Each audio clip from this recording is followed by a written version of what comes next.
पहले पार्ट 1 देखिए। उनमें से एक भूत कहता है कि मित्र, आजकल तुम्हारा जीवन कैसा चल रहा है। तब दूसरा भूत बताता है कि वह बहुत मजे में हूँ और राजकुमारी के शरीर में रहता हूँ और जो चाहे वह खाता हूँ और अपनी मर्जी का जीवन जीता हूँ। तब वह पहले भूत को बोलता है कि तुम्हारा कैसा चल रहा है। तब वह बताता है कि मैं इसी पेड़ पर रहता हूँ और इस पेड़ के नीचे दबे हुए धन की रक्षा करता हूँ। जब भूख लगती है तो राहगीरों को खा लेता हूँ। फिर वह एक दूसरे की कमजोरी पूछते हैं। तब एक भूत बताता है कि यदि उस कूड़े के ढेर में से एक कपड़े में जूता लपेटकर राजकुमारी के हाथ पर रख दें तो मैं भस्म हो जाऊंगा।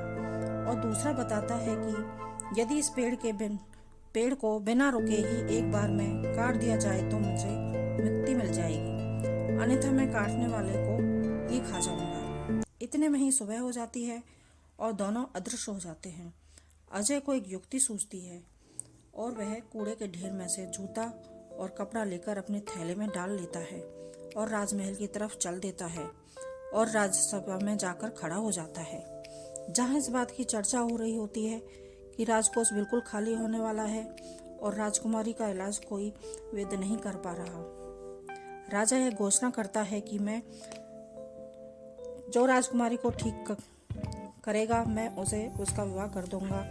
तो वह राजा के सम्मुख जाकर एक बार प्रयास करने का अवसर मांगता है।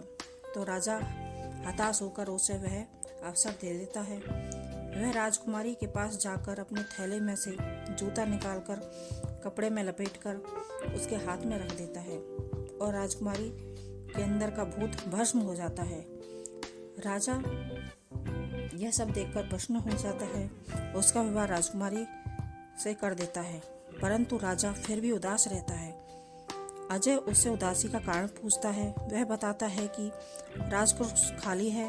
तब वह राजा को बताता है कि 2 पहलवान बुलाए जाएं तथा आरी से उस वृक्ष को एक ही बार में काट देना। वो इस वृक्ष को एक ही बार में काट देते हैं। तब राजा उसके नीचे खोदने का आदेश देता है।